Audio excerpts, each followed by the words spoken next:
Hi, I'm Tony Giddens, director of the Washington, DC Film Festival. Today we're going to be talking about Billie, a film in this year's festival. It's a film from the United Kingdom made by director James Erskine, and it looks at the life and times of Billie Holiday, probably one of America's greatest vocalists. To talk about the film and to talk about Billie Holiday, we have two local jazz aficionados. One is Jessica Boykin-Settles, and Jessica got her start in music at the Duke Ellington School for the Performing Arts. She just also went to the New School in New York to get her bachelor's degree, then came back to Washington, D.C. to Howard University, where she received a master's in music. She is a performer around town. She teaches students. She teaches at Howard. She has a fellowship at George Mason University. And she's also married to a great jazz saxophonist, Boykin-Settles. So we like to think of Jessica as a new age woman who can do it all. Thank you, Jessica, for joining us. Speaking with Jessica is my good friend, Rusty Hassan. Anyone who knows about jazz here in DC knows that Rusty is a legend. He came to Washington, DC in 1963 to attend Georgetown University. And since then, he's always had a radio program playing jazz music. His radio programs on WPFW are appointment listening for a lot of jazz fans, and Rusty is a collector. He lectures. He used to teach at Georgetown University, and he's the winner of the Mayor's Arts Awards for excellence in service to the arts. So you have two great people here who are here with us today to talk about Billie Holiday. I'm sure you're going to learn a little something, like I'm going to learn a little something, and it's going to be a great time. Thank you, guys. Well, thank you, Tony. Jessica, tell us a little bit about the significance of Billie Holiday as a vocalist, getting into her background and how she really became an important figure in the history of this music. Oh, well, I think for me, the most important thing is to, as we're learning more about her as a person, to kind of get rid of the stigma or that that kind of myth of Billie Holiday as this tragic kind of figure, and to think more about her as someone who was breaking down a lot of barriers for women, for black people, who lived life in the way, she wanted to live it, and who helped to raise the level of jazz singing as we know it. I mean, she is the direct descendant of Louis Armstrong and Bessie Smith, right? So she helped to carry and to form the art of jazz singing as we know it, as well as, she integrated white bands. She sang one of the most important protest songs that we know of today, which is Strange Fruit. When I was a young teenager, my introduction to Billie Holiday was a 3-record set that I got out of the library around 1961, and it compiled recordings from my mother's son-in-law from 1933 to recordings in 1940 or 41. And it had a number of jazz musicians performing with her, like Lester Young, Ben Webster, Teddy Wilson. Tell us a little bit about that interaction that she had during the 1930s with important jazz musicians who were significant for that era. So, I'm sorry, you were breaking up a little bit, so I'm hoping that I kind of got everything that you said. You were asking about the recording of my mother's son-in-law? Actually, all the musicians that she worked with in the 1930s, the significant jazz musicians like a Teddy Wilson, like a Ben Webster, or indeed Lester Young, who gave her the name Lady Day. That interaction that she had within the jazz community. Well, she she considered herself to be a musician as well, not just a vocalist. And the way that she performed, she was a part of the band. A lot of people tend to think of the vocalist as someone separate from what is happening, you know, within the rhythm section or with the horn players. But she really, really was totally integrated into the whole. There's that great TV recording of her with, was it Ben Webster and is it Jerry Mulligan and The Sound of Jazz?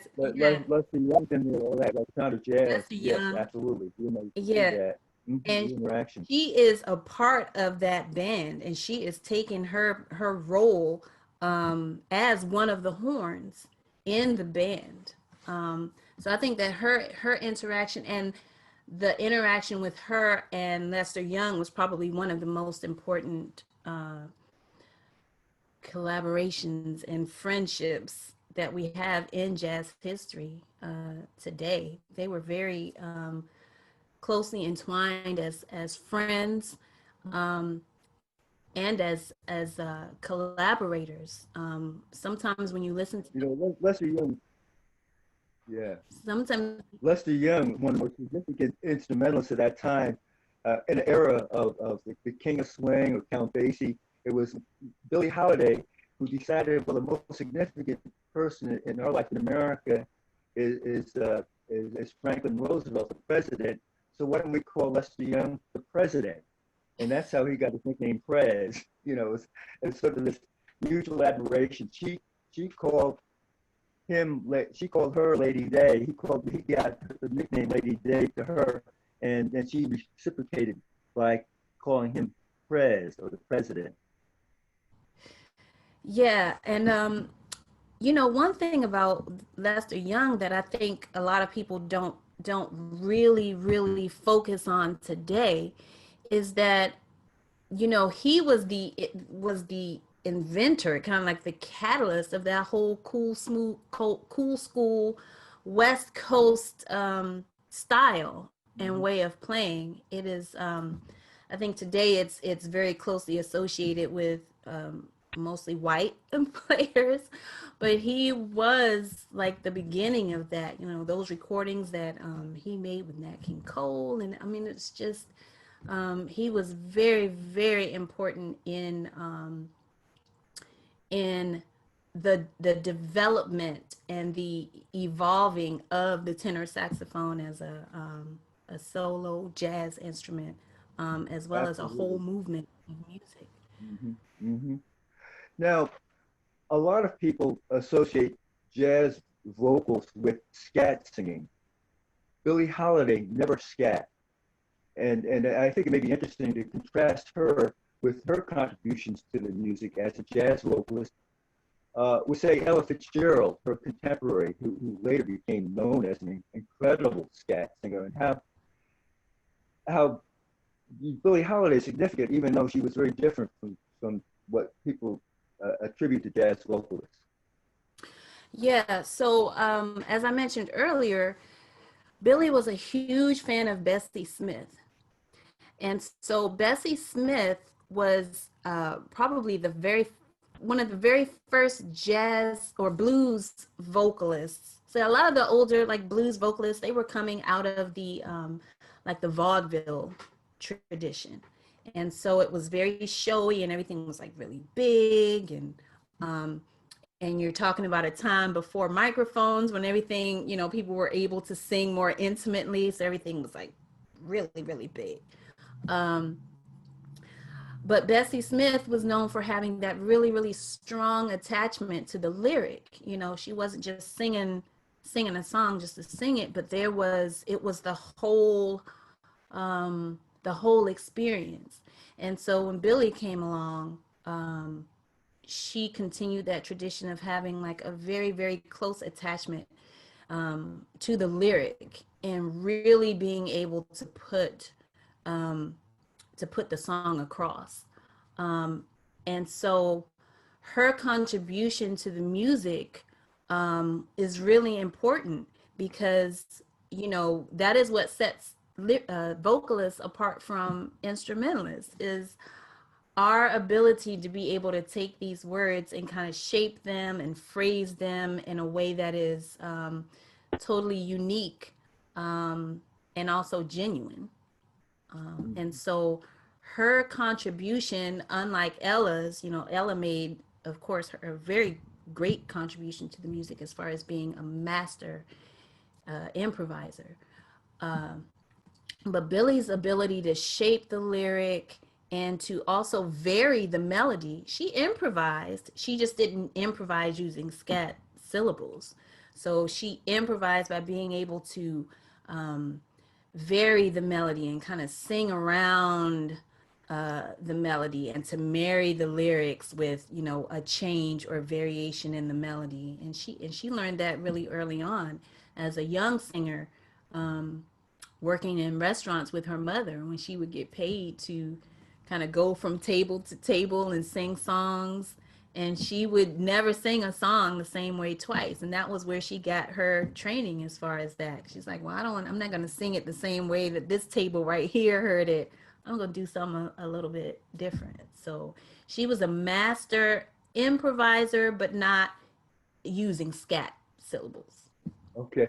And during the 1930s, leading up to like 1940, she was singing what we call the American popular song. You know, the songs of Gershwin and Cole Porter and stuff like that. But at one point in the late 30s, she took a song that became almost the ultimate protest song that was written by a school teacher. Strange Fruit. Tell us about how she came to do that song. Well, it's interesting because she, it was originally a poem written by Abel Meeropol, who, like you said, was a teacher, right, and a poet. Right. And I think he would perform the poem at gatherings. And I'm not exactly sure how the melody came along, but she wasn't, from what I've read, she wasn't the very first singer to perform the song, but she was. Yeah, I think that Josh White, the folk singer, was probably the first to do it. You know, Josh White sang it as a protest song, playing the guitar.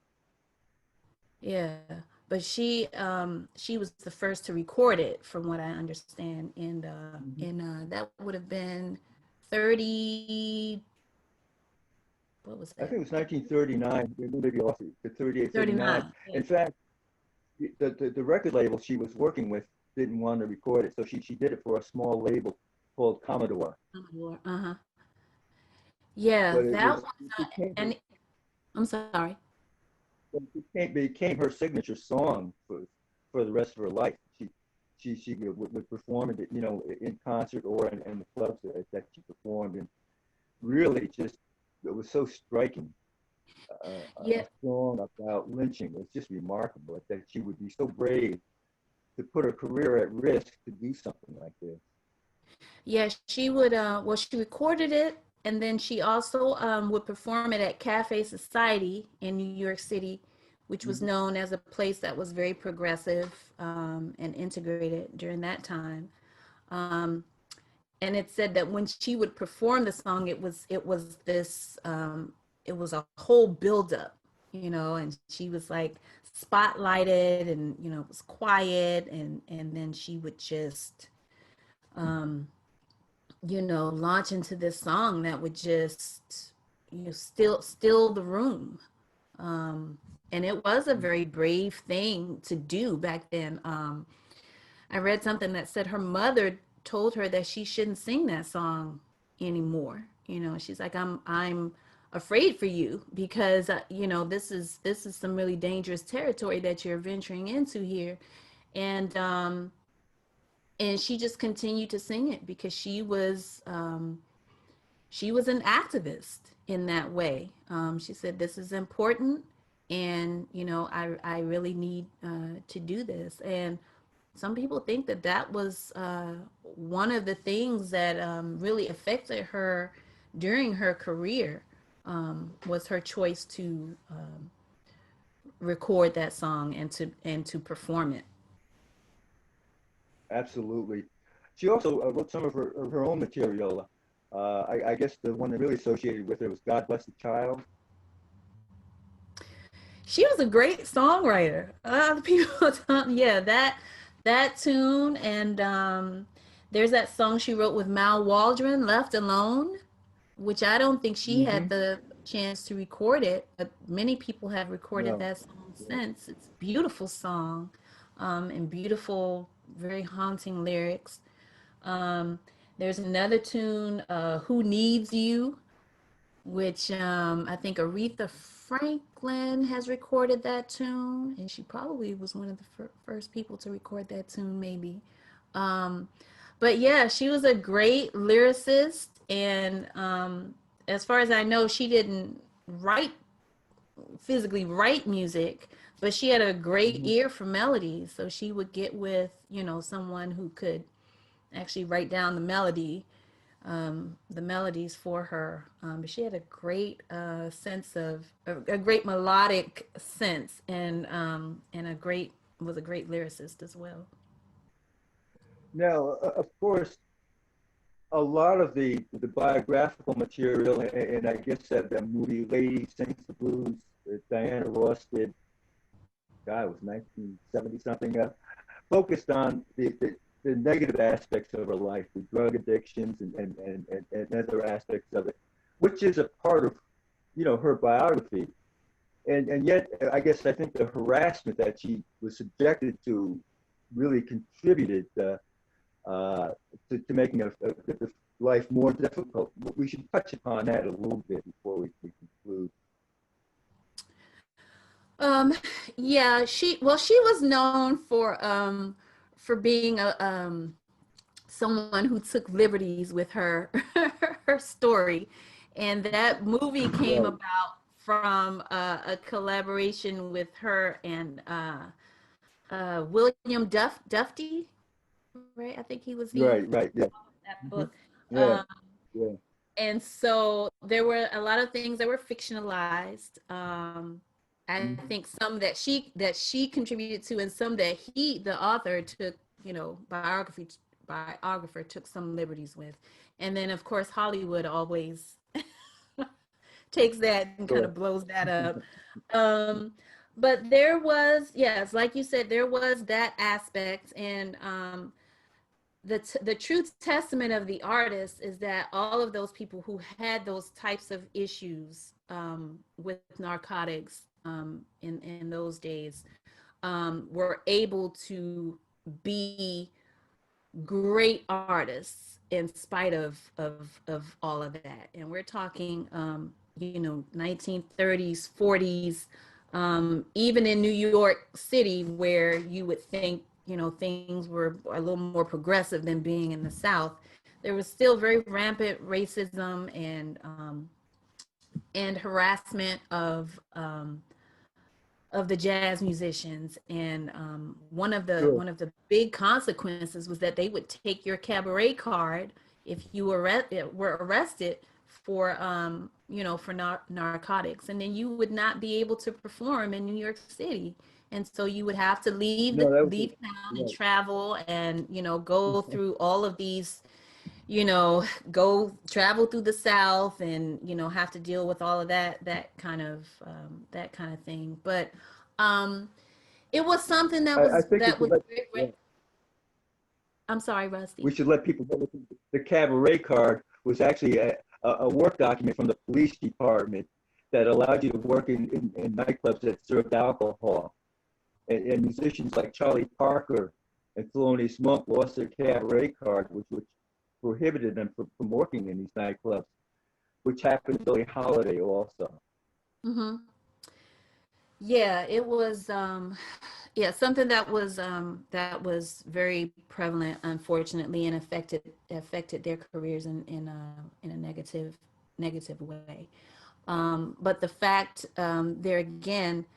And then you're a lot of these people were self-medicating against all of the racism and just, it was just hard being an artist and being a Black person, um, and trying to make a living as a musician and raise a family. And so, yeah, unfortunately, that was a reality of the time, and they suffered a Billie lot of Holiday, harassment. Billie Holiday's later recordings didn't her vocal range wasn't as broad as it was say in the 30s and 40s, and it had a different not I don't want to say sound, but it was really, you know, uh, she sounded older than she was, but a lot of people think, it's like a collection was called Lady in Autumn. Tell us about what she was doing during that period, that late period of her career, considering that she was only in her 30s, Yeah, well, from the years of smoking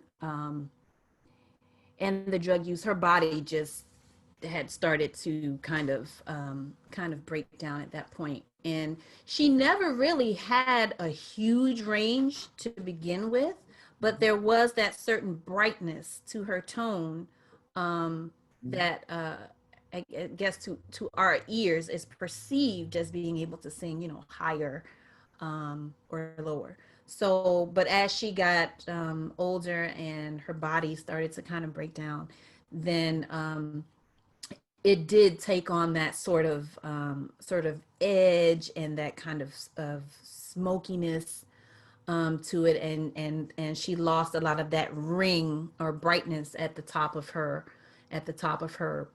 range. But the things that she could do and the emotion that she could wring out of, a small range of like an octave, maybe a little over an octave, um, was just another testament to her artistry. Like, she really knew how to use what she had to its most maximum impact. And I just remember the very first Billie Holiday recording that I heard, as a teenager, was the Lady in Satin album, right, which right, originally I okay, thought was her last album, but actually she did one more after that. Um, absolutely. and at that point, her voice was really kind of ravaged, but I thought it was the most beautiful. It's some of the most beautiful singing that you will ever hear, because it's so she just relies so heavily on that lyric, and it's just all of those years of her experiences and her life, and as people will see from the documentary, just a life that was not always a good and happy life. Everything just poured into her singing, into her music, and just it was so special. But she did in her career live large. She actually appeared in some movies, so I mean, it was like she was a very popular star at the height of her career, right, which was just remarkable, and that interaction talking about Louis Armstrong, and that tribute that she would make about a lot of her work coming from him and from Bessie Smith, that she actually appeared in a movie with him, which is remarkable in terms of being put out there in the mainstream culture at that time. Yeah. And what can you say the name of the movie and the year, Rusty? It was in the 40s. I'm trying to, it was like something Was about it New Orleans, New Orleans, right? all the stereotypes, right, she was a maid, it's all these stereotypes. But again, it was like, how do you break through during that period of time? And she certainly, was her own person, even going through all of that. Yeah, I played that video of her singing "The Blues Are Brewing" from that film for my students a couple weeks ago, and Oh, okay. they loved it. They were so enamored. They were like, "Wow, look at the way she sings, like with her face and her eyes. Just, she was just such a great performer, you know, as well as just a great artist and interpreter of popular song. Were your students familiar with her before you introduced these videos and recordings? Had they heard of Billie Holiday? They have heard of her. They haven't necessarily really heard or seen her. Yeah. So I mean, for me, my mentor, one of my mentors, Davy Yarborough, who was one of my teachers at Duke Ellington School of the Arts, he exposed me to a lot of music. So he would play Billie Holiday for me, and Shirley Horn and Ella. And so I had, you know, I had the benefit of, you know, people exposing me to the music early. But I think, you know, because I didn't grow up with it in my home. So a lot of that stuff I was discovering for the first time. And so there again, the students know of Billie Holiday because, you know, of the myth. They know, oh, she was this singer, this jazz singer. She sang God Bless the Child and she wore a gardenia in her hair. For a lot of them, that is the sense of their knowledge. So one of the great honors that I have is to be able to expose them to this music for the first time and watch videos with them and see their reactions and get them to talk about it. And so that has been, that's probably one of the favorite parts of my job. Uh-huh. What ultimately do you think is the significance of Billie Holiday in the broader American culture? You know, not just as a jazz vocalist, but as an American cultural icon. That's a heavy question, Rusty.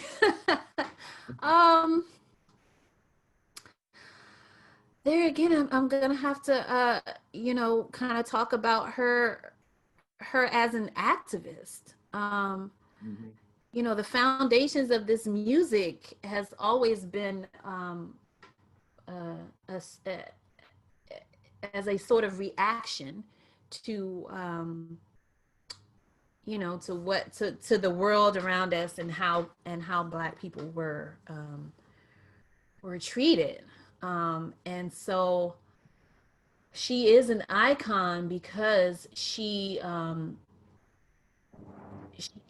has continued that tradition of singing and being an artist in spite of, and using the music to raise awareness and to you know, just to carry on in the face of everything that was happening at the time, because it was important to her. It was important to her that this music be heard and be preserved and be performed at its highest level. And she took it very seriously. She was a very serious artist.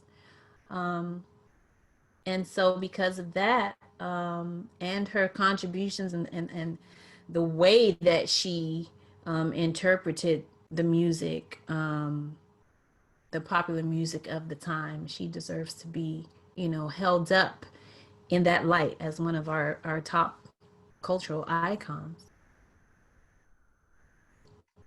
Well, I think that's a good point to end this conversation, because you really summed up a career so well. And it's been a real delight for me to have this conversation with you, Jessica.